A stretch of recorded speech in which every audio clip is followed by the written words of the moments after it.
नमस्कार, मैं हूं आशीष चित्रांशी और आप देख रहे हैं the news launcher. Mid day मुद्दा विद अशोक वानखेड़े। सियासत में संकेतों के बड़े मायने होते हैं। पिछले आप 24 घंटे से ज्यादा हो गए होंगे, लगातार बिहार में नीतीश कुमार के संकेतों पर राजनीतिक पंडित चर्चा कर रहे हैं। कुछ कह रहे हैं कि राजगीर जाते हैं तो नीतीश खेला करते हैं। कुछ उनकी खामोशी के भीतर से संकेत तलाश रहे हैं कि जब नीतीश चुप्पी साध लेते हैं तो कुछ बड़ा करने वाले होते हैं। लेकिन अगर संकेतों से बात आगे बढ़ जाए और सीधे सीधे मोर्चेबंदी होने लगे, तब संदेह बढ़ जाता है।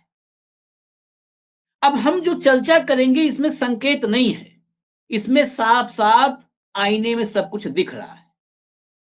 राहुल और ममता के साथ नीतीश कुमार लंबे वक्त बाद खुलकर खड़े नजर आ रहे हैं। चिराग पासवान पहले से रास्ते में इंतजार कर रहे हैं। अब ऐसे में सवाल उठना लाजिमी है कि क्या साहेब, जिनका झोला आज तक भारत वालों ने देखा नहीं है, इंतजार कर रहे हैं कि वो झोला देख लें एक बार, क्या वो झोला देखने का वक्त आ गया है? कंधे पे झोला हो और साहब जा रहे हों, क्या ऐसा दृश्य देखने को मिल सकता है? इस पर चर्चा करेंगे। और जो मैंने कहा कि अब प्रत्यक्ष आईने में साफ-साफ दिख रहा है, कोई संकेत की बात हम नहीं करेंगे इस शो में। भाऊ को कंट्रोल रूम जोड़िए चर्चा में। भाऊ, सीधे-सीधे ये मामला कहीं संकेतों का है नहीं। अन्य पिछड़ा वर्ग के कल्याण के लिए जो संसदीय समिति है दिल्ली में, न राजगीर की बात न पटना की बात, उसकी बैठक थी।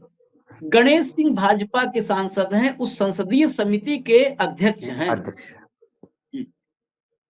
बालू साहब, टीआर बालू डीएमके वाले, उन्होंने जातीय जनगणना का तार वहां पे छेड़ दिया।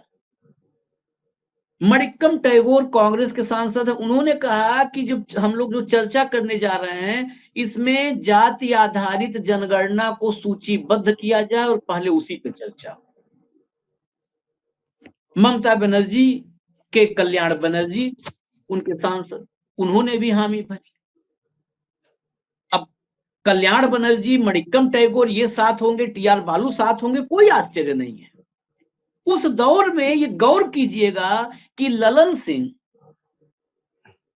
सदन के भीतर आजकल भाजपा के किसी भी प्रस्ताव, उनकी पार्टी के एजेंडे में सूट करे न करे, वो तुरंत वहां पर मेज थपथपाने लगते हैं और भाषणबाजी करने लगते हैं। उसी सदन का सदस्य, उसी सदन के माननीय सांसद गिरधारी यादव ने संसदीय समिति में कहा कि जाति आधारित जनगणना को सूचीबद्ध करिए, उस पर चर्चा होगी, अमित शाह को चिट्ठी लिखा जाएगा, उस पर सहमति हमारी है। गृह मंत्री को चिट्ठी लिखा जाए, सूचीबद्ध किया जाए। अब ये सीधा सीधा, अब यहां पर कोई इशारे में नहीं है कि नहीं हम भी आपके पीछे छिप करके खड़े हैं, खुलकर फ्रंट पर हैं और राहुल के साथ हैं, ममता के साथ। इस इंडिकेशन के बाद वही सवाल जहां से मैंने शुरू किया था, क्या अंदेशा ऐसा है, आपको लगता है कि अब झोला देखने को मिल जाएगा कि गांधी आश्रम का झोला है या इंपोर्टेड है? देखिए आशीष जी, दो जगह पे रणांगण में रण मच रहा है। एक, भाजपा बहुत जल्दी में है कि एन केन प्रकरण राज्यसभा और लोकसभा में अपने बलबूते पे हम मेजोरिटी पे आ जाए, क्योंकि अब चुनाव हो गए, 240 पे अटक गए, तो ये जो 30-35 का कुनबा इकट्ठा करना है, इसके लिए लगातार तोड़फोड़ ऑपरेशन कमल अलग अलग लेवल पे चल रहा है। राज्यसभा में करीब करीब मेजोरिटी पे पास पहुंच ही गए और आपने देख ही लिया कैसा हो रहा है, उस पर आपने बहुत चर्चा भी की। लोकसभा में भी लगातार प्रयास कर रहा है और लोकसभा में जो छेद होगा वो रामविलास पास यानी चिराग पासवान के पास होगा, एक जनता दल यूनाइटेड पे होगा, महाराष्ट्र के चुनाव के बाद शिंदे के यहाँ होगा। ये संभावित लोग हैं। अब सवाल ये है कि अभी तक तो ये थी कि किसी एक इशू पे किसी ने एक वक्तव्य कर लिया, फिर ये निजी वक्तव्य होगा, पार्टी का नहीं होगा। केसी त्यागी जिस हिसाब से लगातार वक्तव्य दे रहे हैं, खासकर इजराइल को लेके, खासकर बाकी जगह को लेके ये क्लियर कट इंडिकेशन है कि भाजपा के साथ जनता दल यूनाइटेड बिहार में असहज की स्थिति में, और जब आप उधर एग्रेसिव होते हैं तो फिर आपका टेटुआ दबाने का काम पार्लियामेंट में होगा, क्योंकि आप ये भूल गए हैं कि आप 300 पार नहीं, आप 240 पे, और जो 52 लोगों का कुनबा जो टेकू आपको लगा के बैठा है, वो 52 लोग तय करेंगे कि प्रधानमंत्री रहेंगे कि नहीं रहेंगे। अब एक रण उधर मचा है कि बीजेपी एक इन प्रकरण कैसे भी करे, अब लोकसभा और राज्यसभा में अपने बलबूते पे आना चाहती है, जो नहीं मिला उसको समेटना चाहती, इकट्ठा करना चाहती। दूसरी तरफ इस आशंका से ग्रसित जनता दल यूनाइटेड हो, चिराग पासवान हो, बाकी दल हो, मैं इवन टीडीपी को भी बोलता हूँ, वो बिल्कुल प्रोटेक्टिव हो गए हैं। वहां एक रण मचा हुआ है कि हम कैसा अपने आप को बचाए और इनसे निजात पाए। अब भाजपा को प्रॉब्लम क्या है, खासकर 2014 के बाद आप घटनाक्रम देखिए, पेशेंस नहीं है, जल्दीबाजी बहुत है। नोटबंदी की जल्दीबाजी बिना सोचे समझे, जीएसटी की जल्दीबाजी बिना सोचे समझे, राम मंदिर में प्राण प्रतिष्ठा की जल्दीबाजी, मंदिर अधूरे मंदिर में, पार्लियामेंट का कंस्ट्रक्शन पूरा नहीं हुआ लेकिन उसमें घुसने की जल्दीबाजी। इसी जल्दीबाजी में प्रधानमंत्री जी ने तुरंत एनडीए के गठबंधन को बुलाकर अपने आप को घोषित कर दिया प्रधानमंत्री। लेकिन क्या गठबंधन का सबसे बड़ा धर्म होता है एक कॉमन मिनिमम प्रोग्राम? क्या आपने कॉमन मिनिमम प्रोग्राम नाम की कोई चीज सुनी है इस गठबंधन की सरकार में? है ही नहीं इनका कॉमन मिनिमम प्रोग्राम। बस प्रधानमंत्री को लग रहा था कि यदि बीजेपी की संसदीय बोर्ड में मैं चला जाऊंगा तो मेरे को भगा देंगे, तुरंत इन्हीं को बुला के इन्हीं को एंडोर्स करके पूरा एनडीए का संसदीय दल ने एंडोर्स करके इन्होंने शपथ ले ली। कॉमन मिनिमम प्रोग्राम होता तो ये लफड़े नहीं होते। कॉमन मिनिमम प्रोग्राम में फिर वक्फ बोर्ड नहीं आता, लेटरल एंट्री नहीं आती। कॉमन मिनिमम प्रोग्राम में जरूर ये लोग जातिगत जनगणना करते हैं। अब एक तरफ जातीयगत जनगणना राहुल गांधी मांग रहे हैं, जातीयगत जनगणना का सर्वे तो नीतीश ने किया है, वो तो जनक है इसके, सबसे पहले उन्होंने किया, उसके बाद कर्नाटक में हुआ, तेलंगाना में हो रहा है, हिमाचल में भी होने वाला है, वो तो लोग कर रहे हैं। वो पूरे देश के लेवल पे चाहते हैं ताकि जो केंद्रीय संसाधन जो है हमारे, उसका बंटवारा ठीक हो। अभी हम 2011 के सेंसस के डेटा पे काम कर रहे हैं। जनगणना मतलब ये हास्यास्पद है, हम मंगल पे जाने की बात करते हैं, मंगल पे यदि पुराने डेटा पे जाए तो आपका यान जो है 5000 फीट भी नहीं जाएगा ऊपर। आपका क्या साइंटिफिक बजट है, आपका कैलकुलेशन क्या है, कौन सी योजनाएं आप जनता के लिए लाते हैं, आपको पता भी है जनता कितनी है और किस स्थिति में क्या है। इस देश की आर्थिक स्थिति तो विकट है ही, लेकिन जनता किस आर्थिक स्लैब में है पता है आपको? मोटे तौर पे तो मैं कहूं कि ये देश बहुत ही गरीब, निच्चतम गरीब स्थिति में है, जहां 60% आबादी सरकारी अनाज पे जिंदा है, नहीं तो भूखी मर जाएगी यदि 5 किलो अनाज नहीं दिए तो। ये मैं नहीं कह रहा, प्रधानमंत्री जी ने कहा कि मैं नहीं चाहता कि लोग भूखे सोए, तो कॉमन मिनिमम प्रोग्राम नहीं, कुछ नहीं। और फिर हर दलों का अपना वजूद है, ये 2014 या 2019 नहीं है जहां बीजेपी अपने मनमर्जी से सरकार चलाए और नीचे बस बेचारे है एनडीए में तो क्या करो। 2014 से लेके 2024 तक तो एनडीए की मीटिंग भी नहीं हुई आशीष जी। ये तो इंडिया गठबंधन की मीटिंग होने के बाद इन्हीं नीतीश कुमार ने जब पटना में पहली बार इंडिया गठबंधन की मीटिंग बुलाई, तब तो इंडिया गठबंधन का नामकरण भी नहीं हुआ था, तो बेंगलोर में हुआ। उसके आनंद फानंद में एनडीए की मीटिंग हुई, जहां 10 साल तक एनडीए की मीटिंग नहीं होती, वह एनडीए का वजूद क्या था? तो 10 साल तक ये सताए हुए लोग हैं, ये अपने वजूद के लिए नहीं बोलेंगे तो क्या बोलेंगे? बिहार में भी चुनाव है भाई, उनको भी चुनाव जीतना है, तो वो अपने पॉइंट रखेंगे। जातीय जनगणना जिसका पूरा लाभ नीतीश उठा रहे हैं, वो नीतीश नेशनल लेवल पे क्यों नहीं मांगेंगे? और एक नरेशन जब नीतीश और मांग रहे हैं, और ये हो सकता है आशीष, मैं दूसरी बात कहता हूं, हो सकता है कि गठबंधन का धर्म निभाते हुए, पार्लियामेंट्री की स्टैंडिंग कमेटी में नहीं बोलते हुए, या ये जो कमेटी है इसमें ना बोलते हुए, वो अलग किसी फोरम पे बोलते। लेकिन एक तरफ लगातार योगी जी बोल रहे हैं, बटेंगे तो कटेंगे, बटेंगे तो कटेंगे। इन्होंने जो आजकल छू करके रखा है, वो महिला अभिनेत्री कम नेत्री, वो लगातार बोल रही है कि जातियां 3 है। प्रधानमंत्री जी ने कहा था, महिला, युवा और गरीब। उनने कहा, वो महिला लगातार बोलती है कि योगी जी का सुनो, बटेंगे तो कटेंगे। तो बटना नहीं है, जनगणना नहीं चाहिए, जातीय जनगणना।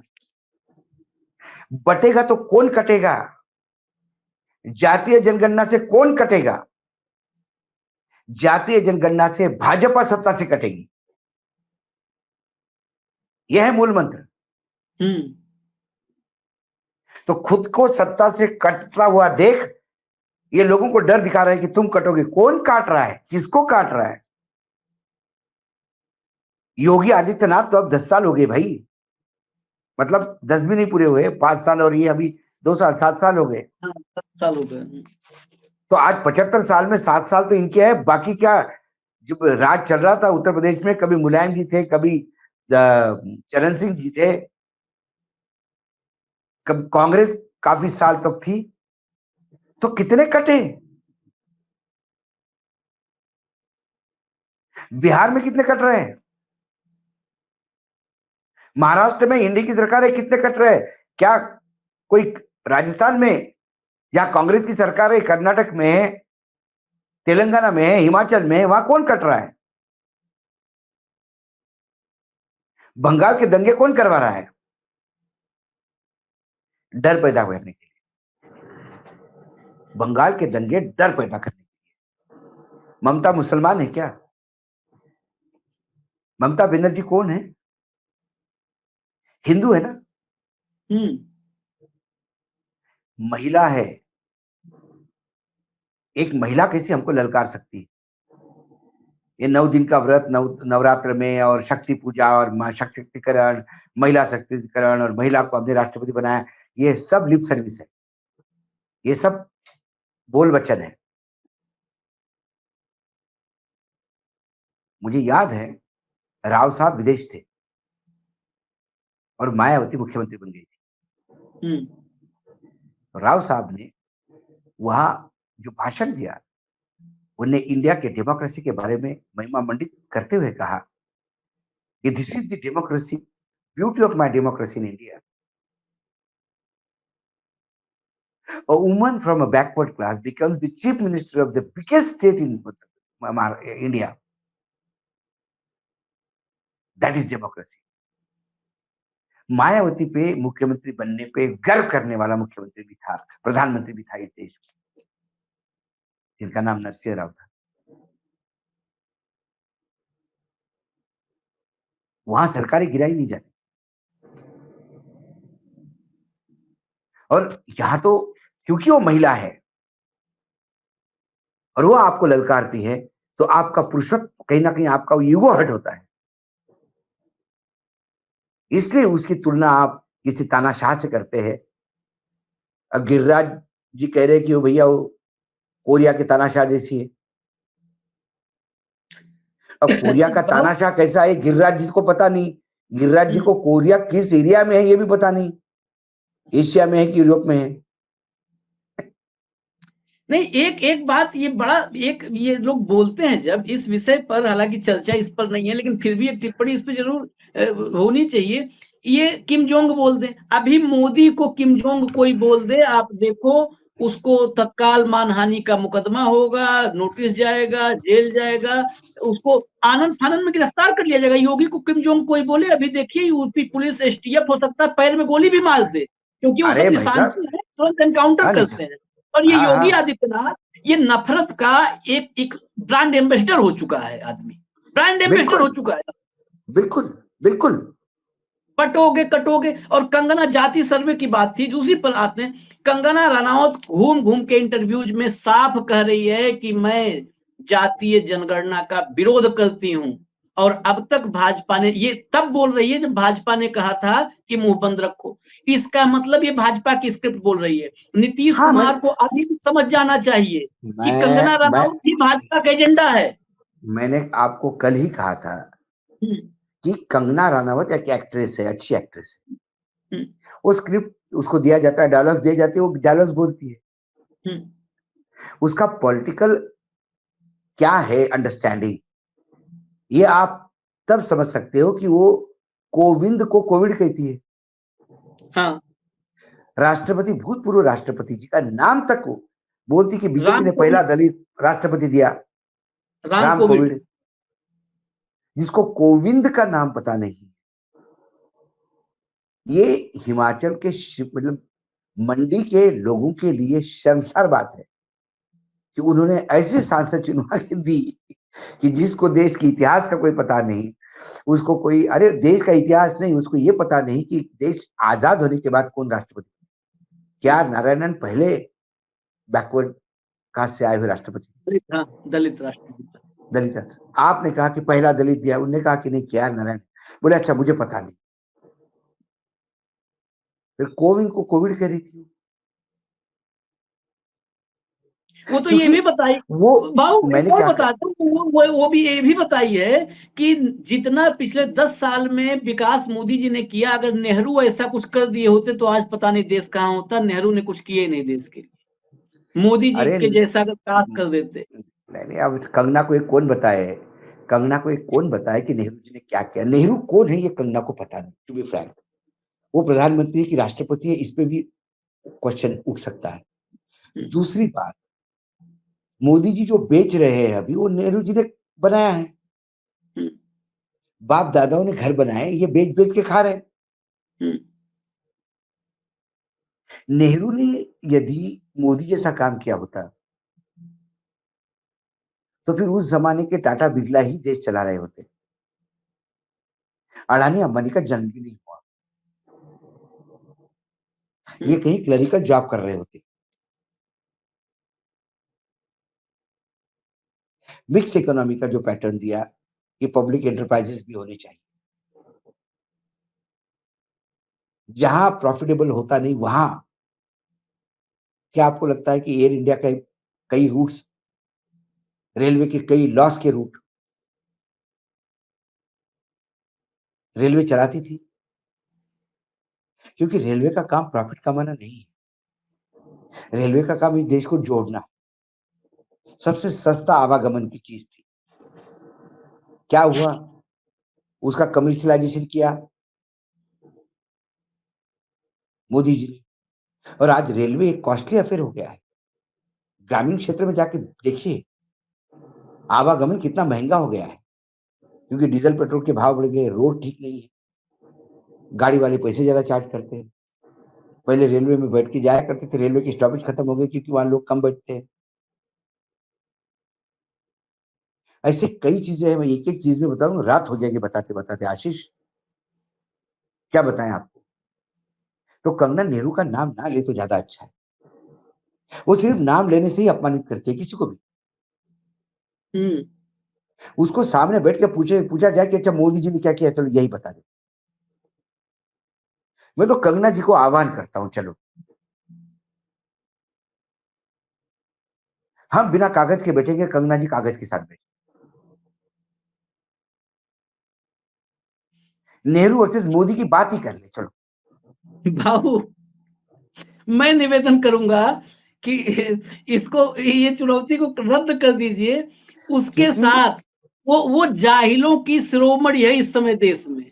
और नहीं मैं नहीं फिर कह रहा हूं, कर दे मुकदमा केस की, मानहानि। अरे मान होना चाहिए हानि के लिए भाई, हानि के लिए हार मान होना चाहिए। अरे जिनका क्या मान, मतलब बताओ मुंह मुझे। खोलते ही मुंह नहीं नहीं खोलते ही बेइज्जती करवाती है नहीं नहीं, देश की। वो देश की बेइज्जती करवाती है, उसको इतिहास ज्योग्राफी का कोई पता नहीं है, उसे किसी चीज के कोई मायने पता नहीं है। और एक व्यक्तिगत स्त्री करके तो मैं हर एक की इज्जत करता हूँ। लेकिन वो रितेश रोशन के मामले में जो चीज़ें बाहर आई, वो व्यक्तिगत व्यभिचार जो बाहर आया, उससे स्त्री की इज्जत खराब हो जाती है। दुश्मन के घर में भी ऐसा व्यवहार नहीं होना चाहिए।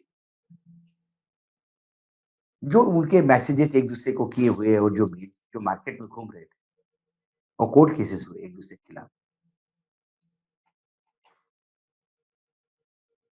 आज भी एक हम सुसंस्कृत देश है हमारा। आज क्यों महिला का शक्ति के रूप में पूजा होती है? इसलिए नहीं होती कि ऐसी बेडरूम की बातें चौराहे पे चर्चित हो। फिर भी हो सकता है उसका शोषण हो गया हो, फिर भी मेरी उसके प्रति सहानुभूति ही रहेगी, महिला होने के नाते। लेकिन कम से कम फिर अपने को सुधार लेना चाहिए। आपको जो पता नहीं उस पे बोलना नहीं चाहिए। कल मैं एक्टिंग पे ही बोलना शुरू कर दूँ, तो फिर कंगना जी हँसेगी मुझे। कि जिस आदमी ने फ़िल्म का सेट भी नहीं देखा, अब वो एक्टिंग की बात करने लगा है। हर आदमी ने अपने लिमिट में, और कुछ लोग होते हैं, मैं अभी केएल शर्मा को मिला, जिसने स्मृति ईरानी को हराया था। तो मैंने उनको पूछा कैसा चल रहा है आपका संसद का एक्सपीरियंस? बोला अशोक जी सीख रहा हूँ। मैंने अभी तक कॉन्स्टिट्यूंसी सँभाली है। संसद में बोलना कैसे, रूल कैसे, कानून कैसे? बोले संसद में बैठना बहुत मुश्किल है अशोक जी। तो मैं लगातार अध्ययन कर रहा हूँ, पुराने लोगों के डिबेट्स पढ़ रहा हूँ। क्या होता है, अधिकार क्या होते हैं, कैसा बोलना चाहिए, विशेषाधिकार क्या होते हैं? ये मैं सीनियर से समझ रहा हूँ। I am youngest student. Kangana ji तो ऐसी बोल रही है जैसे कि 25-50 साल से, मतलब देश आज़ाद हो गया तब से सांसद है वो। और उनको ये नहीं समझ में आ रही कि विभिन्न चैनल वाले उनको इसलिए बुलाते हैं कि मज़े लिए जाते हैं। उनकी अज्ञानता का प्रदर्शन करवा के उसमें रील्स बनते हैं। तो ऊपर से आदेश भी होता है, ये नहीं, नहीं गोदियों भाई के ऊपर से आदेश भी होता है देखिए कि बैठाओ, आशीष जी, कंगना चिपकाओ। रनावत को ये बोला जाता है या ये सारा हो रहा है, ये चेंज ऑफ फोकस है।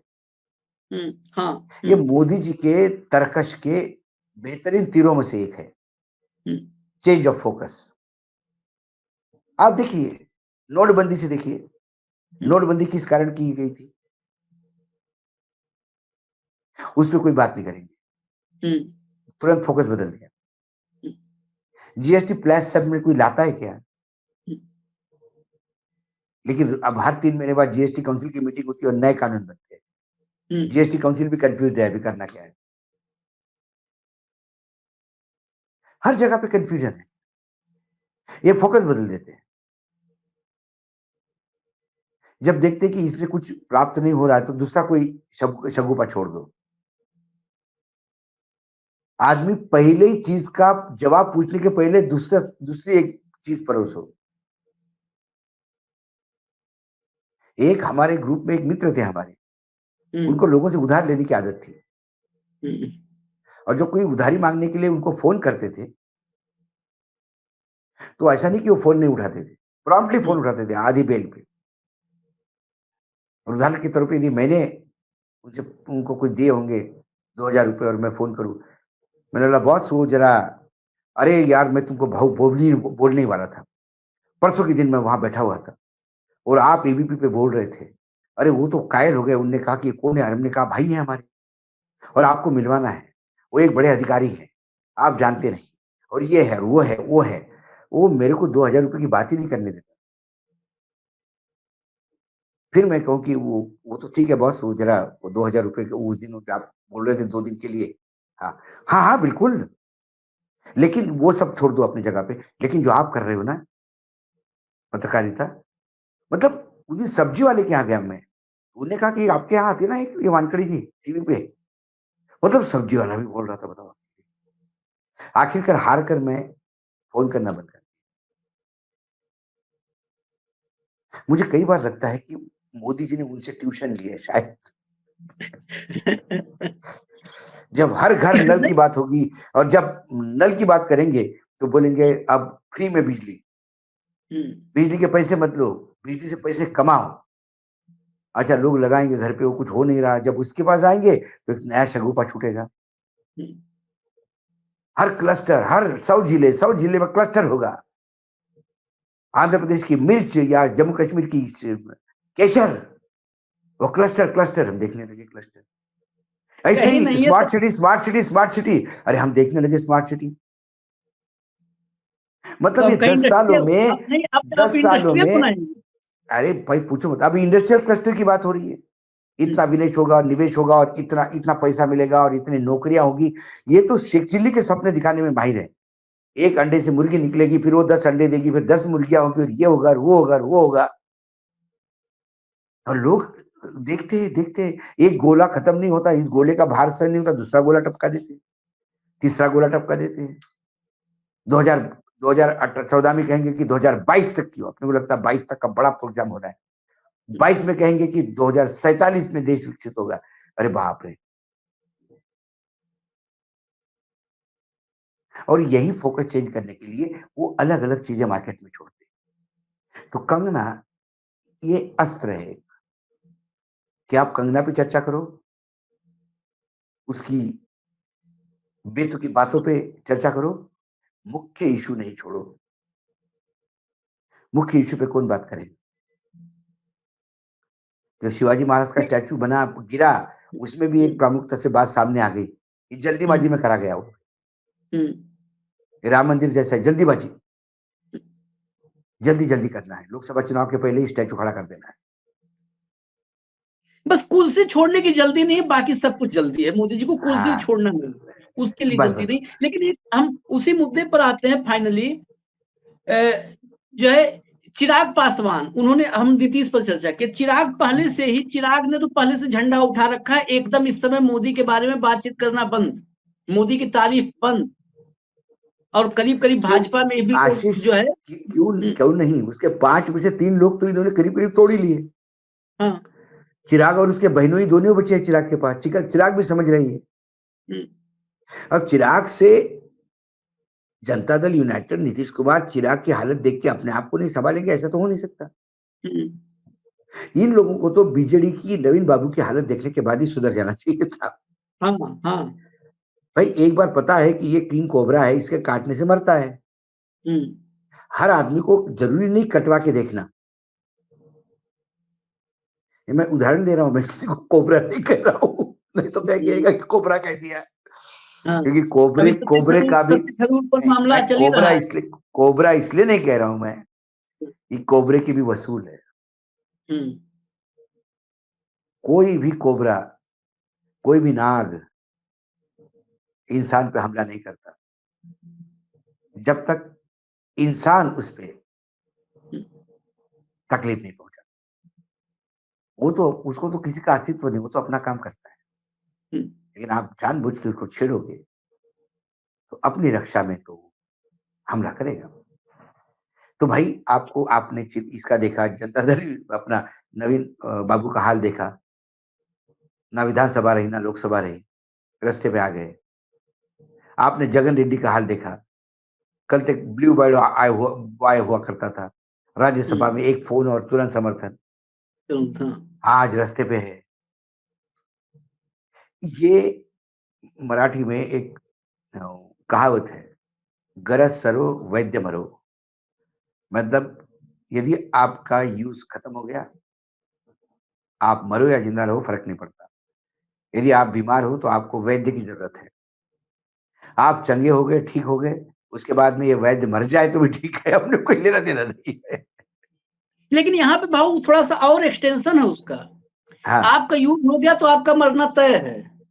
हाँ, यहाँ पे क्या है भाई, मर जाए तो चलता है, मर भी जाए तो हमें चिंता नहीं। या उल्टा है, मेरा यूज खत्म, तुम्हारा मरना तय। जैसा यूज स्मृति ईरानी का खत्म हो गया, पॉलिटिकल हत्या हो गई उसकी, पॉलिटिकल डेथ हो गई उसकी। नवीन पटनायक समाप्त हो गए। ममता को समाप्त करना चाहते हैं, ममता लड़ रही है अपने वजूद के लिए। जगन रेड्डी समाप्त, डीएमके एआईएडीएमके समाप्त, अकाली दल खत्म ही हो गया इनके चक्कर में। शिवसेना, ये तो भला हो शरद पवार का, सही समय पे उसने अकल दी सबको, क्या है तुमको मरना है क्या, ठीक ठाक रहो जरा, संभालो अपना प्रदेश। तो उद्धव ठाकरे बच गए, मायावती खत्म, मायावती खत्म हो गई, प्रकाश आंबेडकर खत्म हो गए।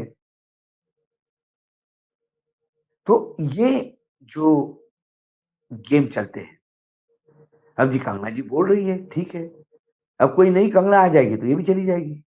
इनका स्मृति ईरानी होने में क्या 5 साल लगेगा सिर्फ?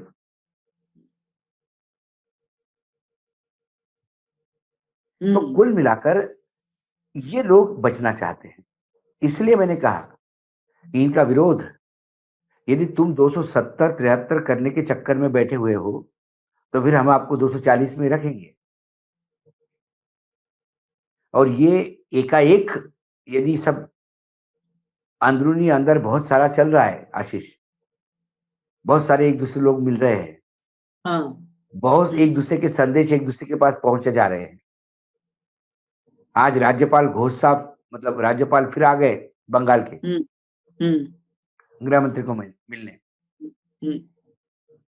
क्या बंगाल में राष्ट्रपति शासन लागू होगा? क्या उसकी तैयारियां हो रही है? क्या अगला बैटल ये अब सर्वोच्च न्यायालय में लड़ा जाएगा? और बंगाल से सीख लेके क्या बाकी राज्य अपना वजूद संभालने के लिए अलग हो जाएंगे? और ये 242 पे यदि सरकार गिर जाती है तो फिर एक अराजकता होगी।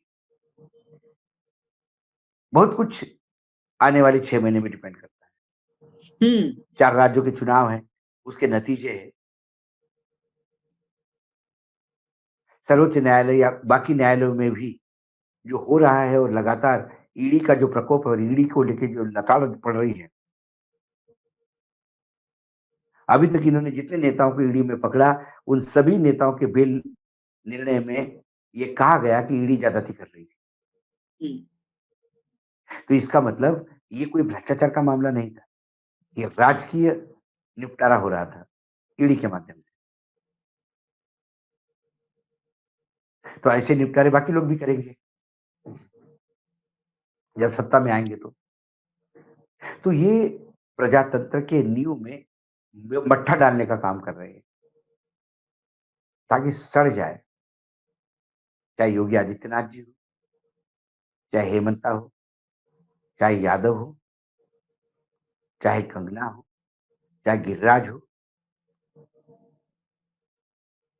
ये लोकतंत्र के पेड़ पे मट्ठा डाल रहे हैं, ये देश के लिए ठीक नहीं।